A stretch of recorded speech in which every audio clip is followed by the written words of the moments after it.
So my project was on space governance, and really just like an exploration of the field, trying to like define space governance and figure out how it might be important.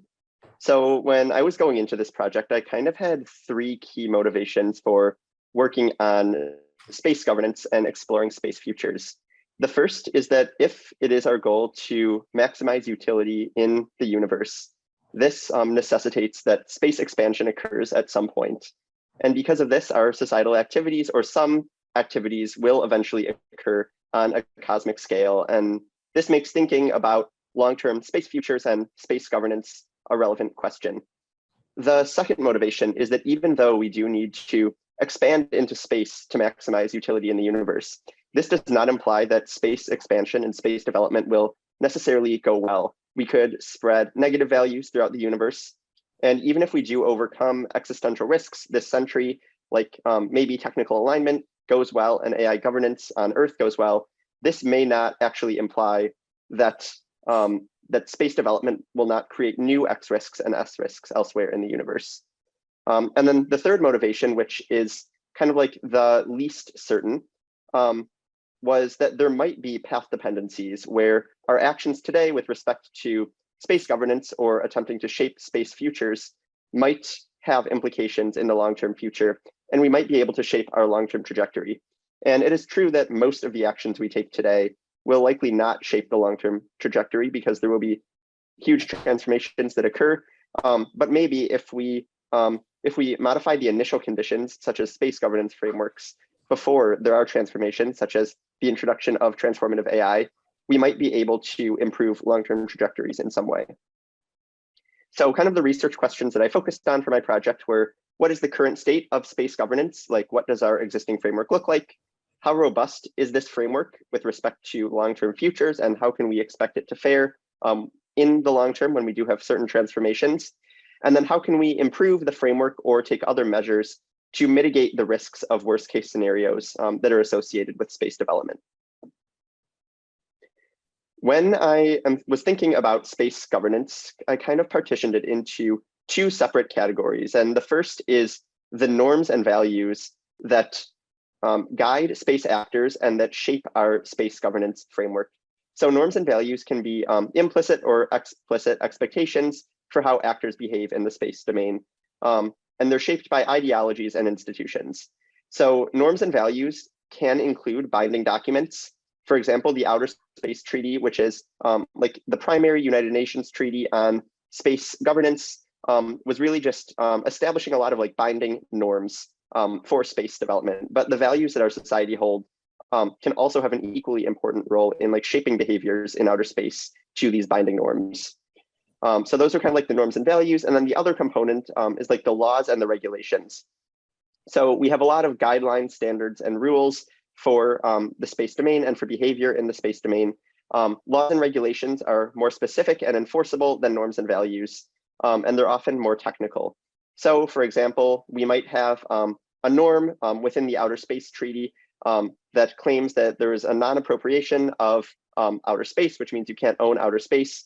And then based on this, we can create more specific regulations for, say, space mining based on these norms and values. So laws and regulations are often heavily influenced by both implicit and explicit norms and values. Looking at the entire current space governance framework, so we do have some examples of binding treaties that were passed on or by the United Nations to establish norms and values for space activities. There were 5 treaties passed, but they have not been passed since the 1970s. So these treaties were created in the 60s and 70s, but since then it has been very difficult to pass binding treaties for outer space at the United Nations. The UN has also passed non-binding guidelines, which establish more norms and values for space development. But actors who agree to these treaties, so state actors, do not necessarily have to enforce these norms and values within national legislation. So for example, there's the guidelines on long-term sustainability of outer space that establishes norms to ensure that we use space sustainably. But just because a nation is a party to this treaty or this guideline, rather, does not necessarily mean that they have something implemented in national law that carries out this norm. So then we get to national legislation.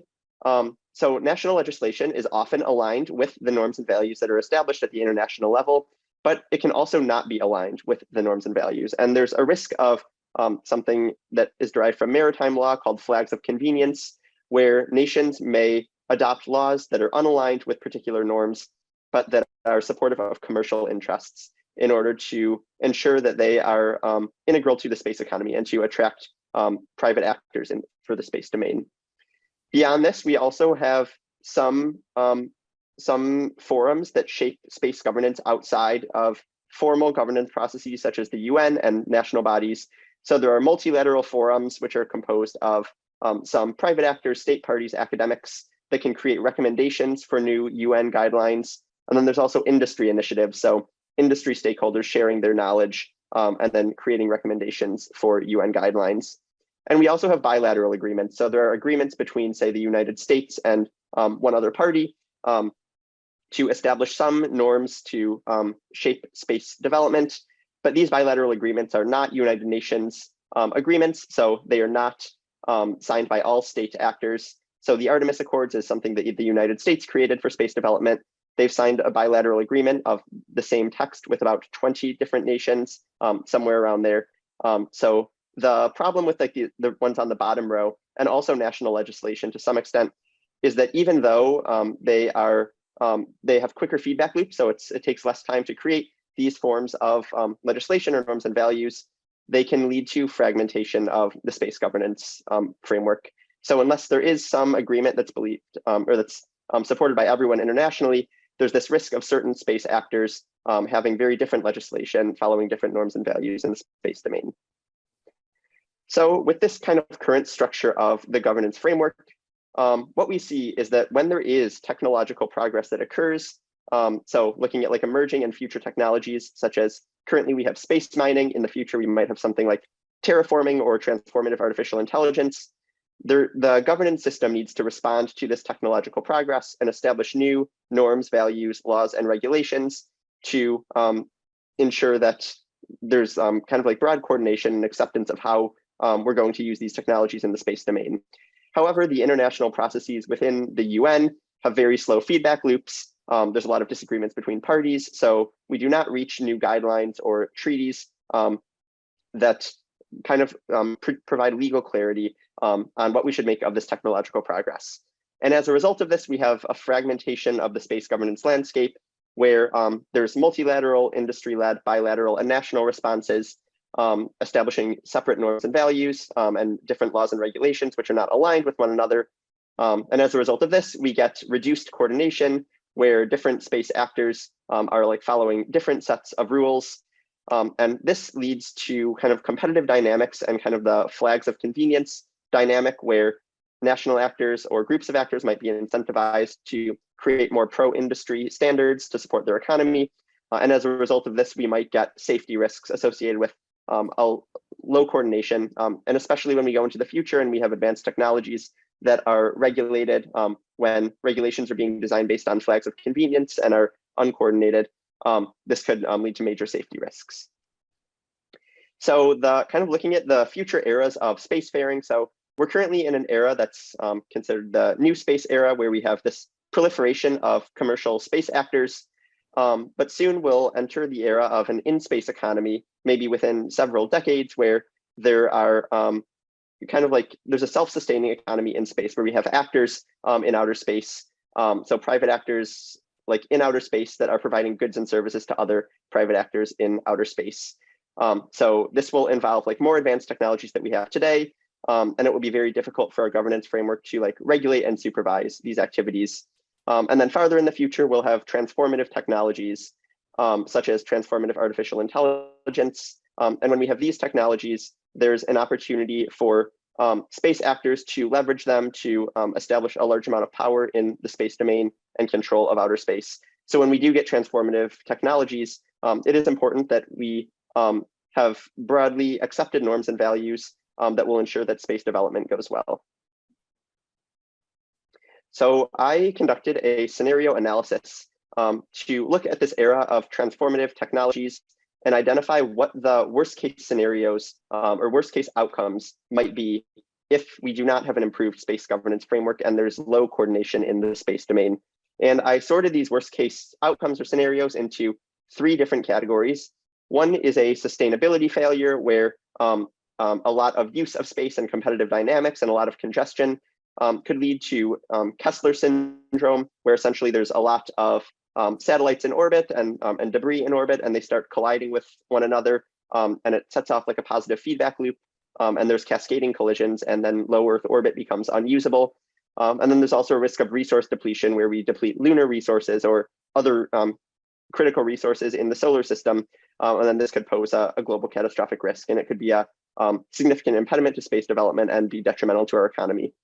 There's also risks associated with biological spreading. So if we do not have, for example, a norm to respect non-human sentient beings in the space domain, we could have a spread of wild animals that live net negative lives in outer space, if this is something that space actors choose to do, establishing factory farming in outer space if we go down this route to establish space settlements.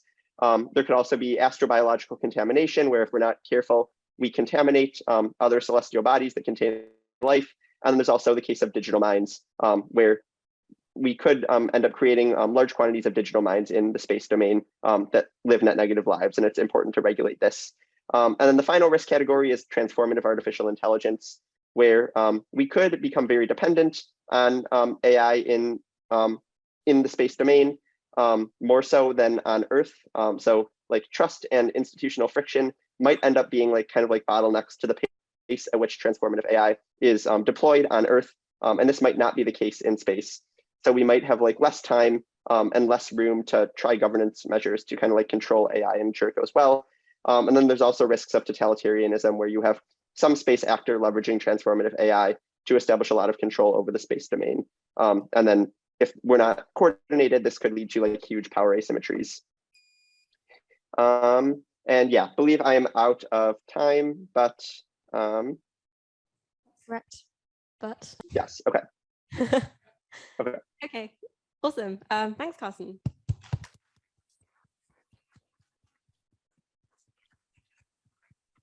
Right, we now have some questions from the audience for our space expert. Sam. Yeah, thanks for the presentation. Really, really interesting. I was just looking on the list of biological threats you had for potential breaches of space governance or whatever. And what is it directed panspermia? I was going to ask just what it was and how it could potentially cause nest risk in space. Yes, so directed panspermia is essentially if we are to intentionally attempt to spread biological life to other celestial bodies, which could be in the form of launching very small spacecraft at high speeds, such as light sails or something like this that contain biological life, for example, bacteria, and we can spread this to other planets that are potentially habitable, and then basically just probably biological life to other celestial bodies. And in most cases, that life will probably there's probably a high probability that it does not develop into a sentient being or into intelligent life, but there is some probability that that bacteria that we spread does end up developing into intelligent life.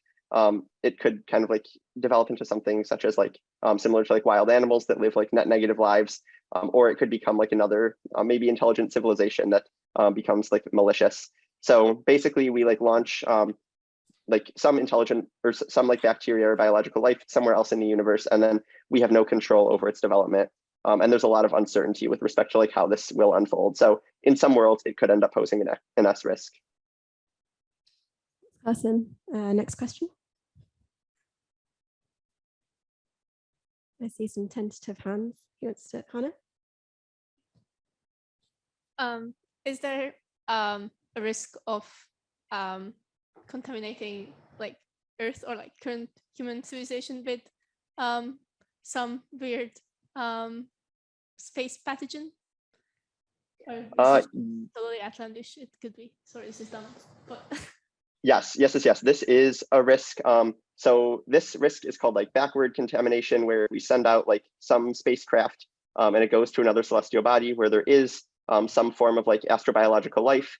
and it picks up this astrobiological life and then like returns to Earth, there is a risk of like contaminating Earth with that like astrobiological life. This is generally easier to like contain than like forward contamination, because since these kind of spacecraft have to return to Earth for this to be a problem, we can like ensure that like spacecraft that return to Earth are like quarantined and sterilized, and we can like take measures to ensure that this does not happen. And like Earth is a much more like contained space than like the entire outer space domain. So it's much easier to prevent this form of contamination. But if we are negligent, this could still become a risk. Thank you. I've got a question too. If I recall correctly, you have roughly 1% credence that aliens are already with us on Earth. Could you expand on why you think this is the case, if this is true?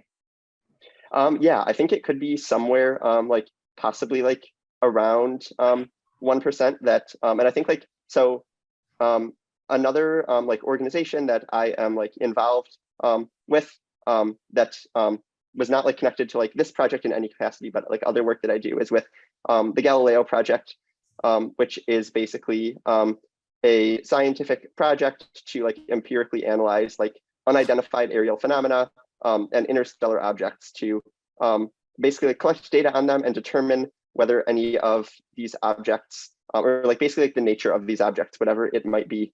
So that might be extraterrestrial origin. This is a very unlikely hypothesis, but there's still like a non-zero chance that that unidentified aerial phenomena or interstellar objects that we've observed in the past or might observe in the future could be of extraterrestrial origin. And based on like a lot of the evidence that I've seen in the past, which is just like publicly available images of unidentified aerial phenomena and data we've collected on interstellar objects, and yeah, basically like all the information we have, my probability of some form of extraterrestrial life being like present on Earth or like somewhere within the solar system, or the fact that this like has occurred in the past, is like close to 1%. So Nice, thank you.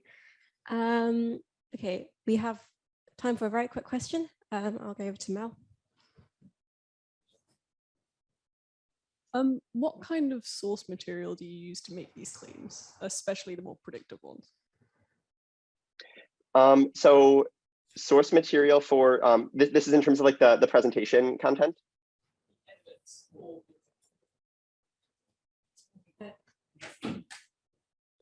Or is this like for the extraterrestrial case? It's for the sort of prediction of how space governs. Okay, for predictions of how space. Okay, yes. Yep. So the models that like mostly inform my work are like decision making under deep uncertainty models and like standard like methodologies like in the futures field. So in general, I took like a position of like not assigning probabilities to certain far future scenarios, because there are like a lot of uncertainties about like the pathway of technological development and complex feedback loops between a lot of factors. So when it came to like the scenario analysis, my methodology was to brainstorm a lot of like possible scenarios that could occur without assigning probabilities, and then identify solutions that could like mitigate the risks associated with like the worst case scenarios. And then like another like methodology that I considered in like coming to like some like solutions and thinking about like how we could optimize space development is kind of similar to like climate models. So like when in like climate governance and environmental governance, there's a lot of like unpredictable like complex feedback loops and unexpected events that can happen. But there are certain like tipping points beyond which we expect like rapid changes to occur and cascading failures. So I kind of like applied a similar model to like space governance, where I identified like certain like tipping points, for example, like the introduction of transformative AI or like the emergence of other new technologies, where we might expect like space governance to like radically change. And at these tipping points, I thought about like, okay, like what are measures we could take here, like at this point, which is like, which may occur or may not, but like what are measures we could take in the event that this occurs to like mitigate risks that are associated with like the time thereafter.